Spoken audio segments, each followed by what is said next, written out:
Regressamos à segunda parte do Direito a Falar. Tiago, há pouco, enfim, antes de irmos para o intervalo, estávamos a falar da relação entre Portugal e, no caso concreto, Moçambique, mas do ponto de vista destes países, estava a dizer que nós temos a ganhar, além de tudo o que temos a dar, temos também muito a ganhar com a experiência que podemos, enfim, absorver destes dois países, o caso do Brasil, Moçambique, Angola. No momento em que se fala do interesse de muitos destes players, destes países e destas empresas em interesses portugueses, como é que olha para, enfim, por exemplo, a exclusão dos brasileiros até ao momento, naquelas que têm sido as grandes privatizações, o caso da EDP e da REN? Acredita que as privatizações que ainda temos pela frente poderão aproximar ainda mais, do ponto de vista empresarial, estes dois países? Não tenho quaisquer dúvidas sobre esse aspecto. Acho que quero acreditar que a decisão que foi tomada foi uma decisão de preço, apesar de haver outras componentes que devessem, na minha opinião, ser avaliadas, não foram. Mas é evidente que as empresas brasileiras têm muito a trazer e já tem vindo a público por diversas vezes o interesse de algumas empresas, nomeadamente no caso da TAP. Da CCR, que era uma concessionária rodoviária, portanto estranhei um bocadinho o interesse na operação de aeroportos, mas apareceu, e também a nível da banca é possível que haja algum interesse das empresas brasileiras. O Brasil, as empresas brasileiras são empresas com muita caixa nesta altura, não é? Portanto, com empresas com caixa nesta altura... O que é que os brasileiros procuram em Portugal neste momento? Enfim, no momento em que tenha, de facto... Ativos a bom preço. Parece-me evidente. Ativos a bom preço que lhes tragam também, que lhes acrescentem alguma coisa. Havia muito aquela ideia inicial de que Portugal poderia ser a entrada do Brasil na Europa. Do ponto de vista político, até durante a última presidência portuguesa, sublinhou-se muito essa ideia, o facto de ter sido Portugal a lançar as cimeiras entre a União Europeia e o Brasil. Acredita que, de facto, os brasileiros olham para Portugal apenas como uma entrada na Europa ou estão para ficar? Não, acho que não olham de todo. É exatamente o contrário. Acho que os brasileiros não querem saber de Portugal como porta de entrada na Europa. Acho que as empresas brasileiras querem saber de Portugal como porta de entrada em África. E aí sim vale a pena, até por conta da vasta experiência que os portugueses têm em relação à África e esta relação umbilical têm com esses mercados. Porquê é que os brasileiros têm muito mais interesse em entrar em África do que aproveitar o mercado europeu? Neste momento, porque a crise europeia não lhes traz grande benefício e, portanto, focam evidentemente as atenções para outros mercados, e quanto mais não seja, porque o mercado brasileiro também está aquecido e, por isso, é evidente que as atenções das empresas brasileiras estão diminuídas. Não é? E, por isso, se precisarem de focar em alguma coisa, focam em mercados onde o crescimento são 5,45% ao ano, que é o caso dos países da África subsaariana. Que é, aliás, um número, enfim, que nós não conseguimos recordar.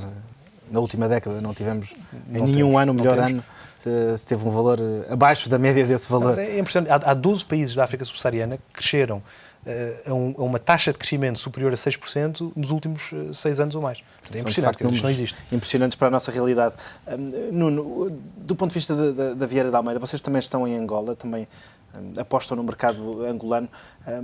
Porquê que conseguem apostar nos dois mercados? Temos visto muitas sociedades portuguesas a apostarem ou em Moçambique ou em Angola e são poucas aquelas que têm apostado, de facto, nos dois mercados.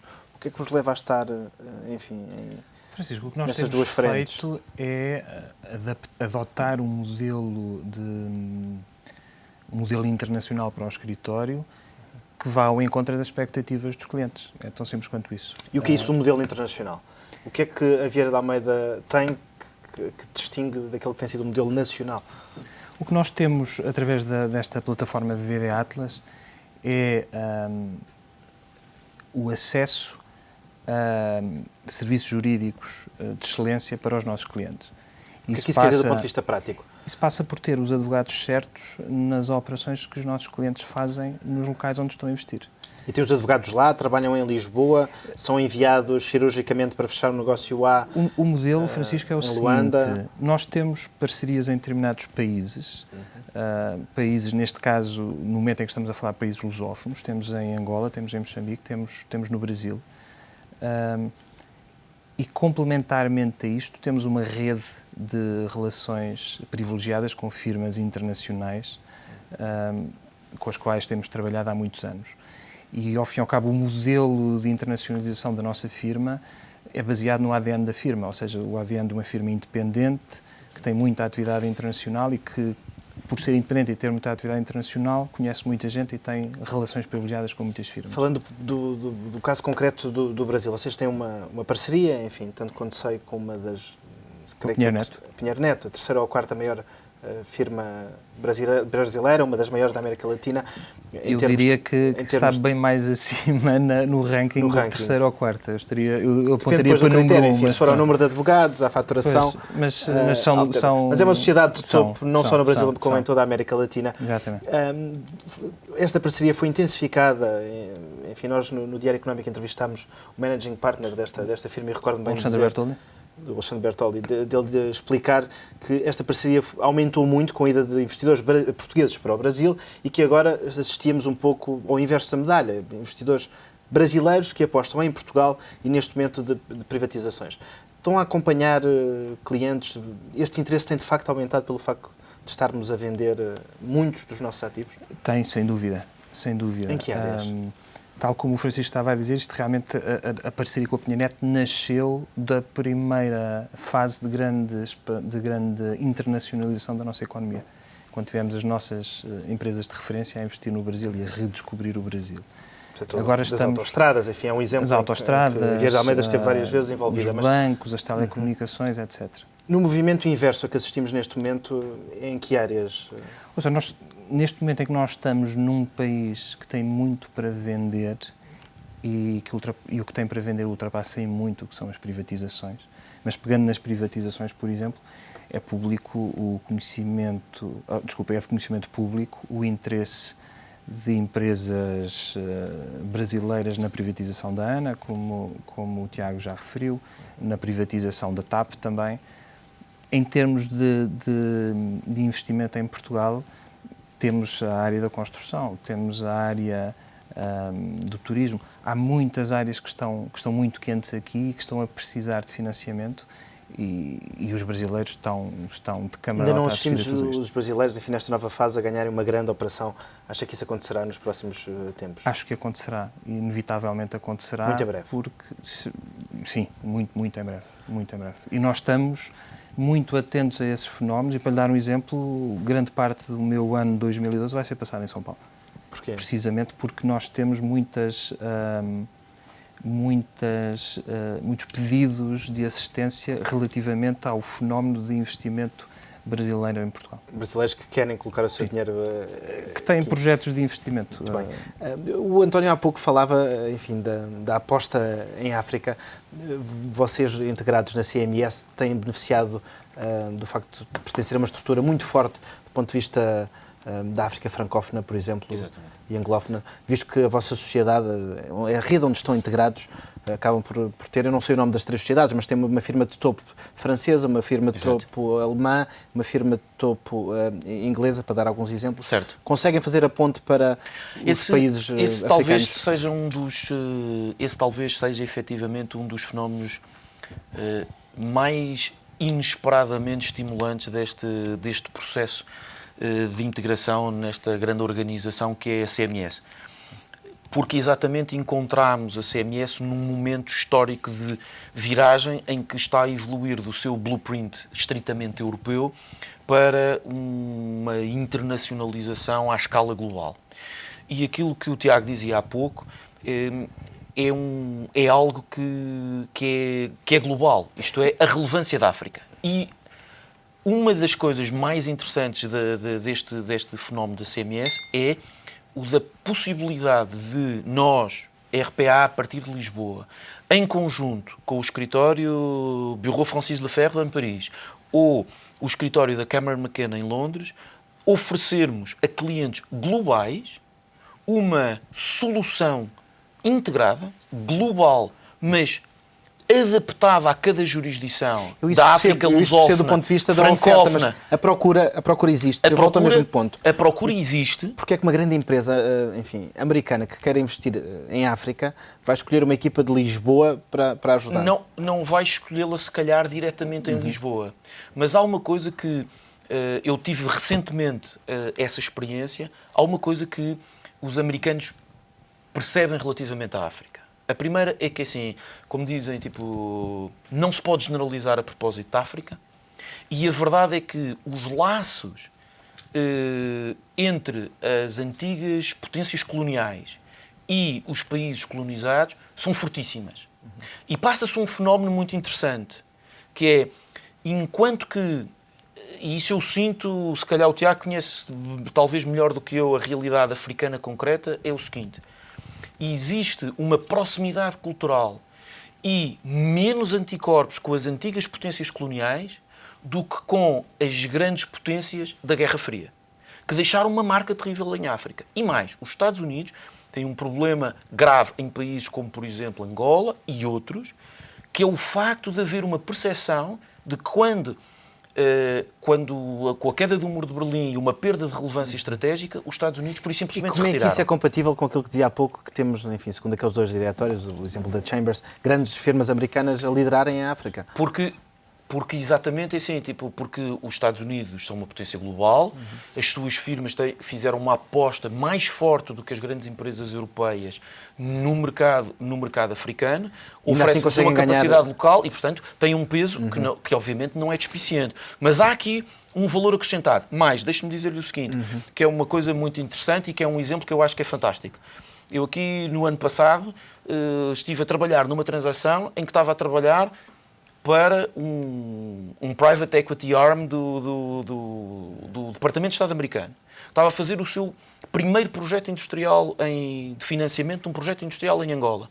E aquilo que é fantástico, e eu acho que é o valor acrescentado que nós temos para oferecer, é a alguém que está sentado em Washington, eles terem a confiança que estão a lidar com uma jurisdição complexa como é a angolana, com um standard que eles reconhecem, com padrões e com um modo de funcionamento que eles conhecem, e simultaneamente nós temos a capacidade de oferecer esse serviço a um cliente americano, porque temos uma parceria local. Mas trabalharam certamente com outros tipos de advogados, além do americano e do português, estavam... Trabalhámos numa parceria local que permitiu esta coisa extraordinária, que é estar a assinar uma escritura em Luanda, um advogado tipo angolano, nosso parceiro, ao telefone connosco em Lisboa, por sua vez estávamos ao telefone com Washington, independentemente do fuso horário. E eu acho que assim... Isso mostra bem que a advocacia tem evoluído antes de eu ouvir mas, ali o João. Francisco, mas há aqui um ponto que eu acho que é muito importante. Deixa-me só acrescentar aqui Sim. um aspecto que tem que ver precisamente com as várias origens dos advogados que acabam por se cruzar. No seu caso concreto, Tiago, que tipo de origens tem a trabalhar consigo? Tem advogados portugueses, já percebemos, moçambicanos? Tenho moçambicanos, tenho um advogado brasileiro. Em tempos não tão distantes, tive um advogado libanês quando estive mais focado na Guiné-Conakry, que está sediado na Guiné-Conakry. Mas tenho partilhado muitas experiências com advogados de várias origens. Como é que isso é gerível? Não é fácil, não é fácil. Não só do ponto de vista cultural, enfim, é certamente rico, mas do ponto de vista prático. Estamos a falar de leis, da aplicação de leis, em países muito concretos. Como é que se gera a nossa lógica no nosso processo de internacionalização é de, cada vez mais, formar advogados locais para atenderem aos respectivos mercados. Por isso, em Moçambique, o nosso objetivo é o que nós chamamos de moçambicanizar a equipa, porque Moçambique dá-nos essa vantagem de ter profissionais altamente qualificados. E não é o caso, por exemplo, da Guiné-Conakry. Guiné-Conakry. Sociedades de advogados? Porque é que faz Corremos bastante, mas claro. só apanhando aqui uma coisa que o António disse, eu não vejo advogados americanos em África. E eu percorro bastante a África. Não os vejo lá. Eles aparecem nos diretórios por dois motivos. Primeiro, porque atuam muito a partir dos Estados Unidos com as empresas americanas, como é evidente, e depois porque, eventualmente, a avaliação que fazem é de volume de negócio e não de número de transações. E, portanto, aí a indústria petrolífera tem um peso diferenciado, não é? Eu não os vejo lá. E por isso é que eu acho que nós temos espaço, nós advogados portugueses, para crescer em África, porque há muitos... Não só na portuguesa? Não só na portuguesa. Sobretudo, não só na portuguesa. Eu acho que nós podemos utilizar a África de língua portuguesa como um teste para conquistarmos depois os restantes mercados. Até porque temos algumas afinidades. Mas, como eu disse, primeiro temos que aprender e passar por esse processo de aprendizagem. E temos tido essa humildade para conseguir... Nem sempre. Não só ao nível jurídico, também ao nível comercial eu vejo isso muito. Nem sempre existe essa humildade para se entender. E por isso é que de vez em quando se criam anticorpos. Mas eu também concordo que a África, Angola e Moçambique não nos veem, sobretudo Moçambique, que é a minha realidade, não sinto qualquer animosidade relativamente aos portugueses. Antes, pelo contrário. Há preferência. Sentimos muito bem-vindos em Moçambique. E há preferência, claramente preferência. Há um sinal de preferência. Claramente. Isso me permite e pegando um bocadinho e não concordando com o que o João disse há pouco, Temos não me que dar a parece palavra ao João. que esteja aqui em causa qualquer medo de nova colonização. No que diz respeito aos advogados, eu acho é que os advogados tradicionalmente são conservadores, eles veem ali a oportunidade de ter um mercado bastante rentável e estão a proteger. João, reagindo a este clima de discordância Este clima de saudável. Não, mas eu percebo o que está a dizer, não estou a dizer que tenham um medo aliás, se alguém que possa estar a ser colonizado, até somos nós, eventualmente pelo investimento que fazem cá, do que o contrário, não é? E não temos medo nenhum, não é? E não temos medo nenhum. Pelo menos não temos alternativa, é assim que nos tem sido apresentada a solução. A verdade é que temos que ver qual é que é a realidade da advocacia, pelo menos no caso angolano que conheço, e a realidade ainda é muito débil. Quer dizer, isto é eu quando estive lá até falei com um dos antigos bastonários da Ordem dos Advogados angolana e tinha até uma expressão muito engraçada que dizia que era dos advogados fantasma, exatamente por causa da situação de, no fundo, ter 2, 3 advogados ali, mas depois quem está a fazer o trabalho não são aqueles advogados angolanos, mas muitas vezes Advogados até brasileiros. Não Não são só portugueses, porque há lá nomeadamente em Luanda, há firmas que têm 2, 3 advogados angolanos e depois os brasileiros é que tratam tudo em São Paulo ou onde quer que seja. Tal diferença que eu falava há pouco, enfim, quem Nós trabalha no estamos a falar. armazém, quem de facto dá a cara na montra. Exatamente. Agora, é evidente Do ponto de vista português, ter uma sociedade fisicamente em Angola tem custos fixos altíssimos.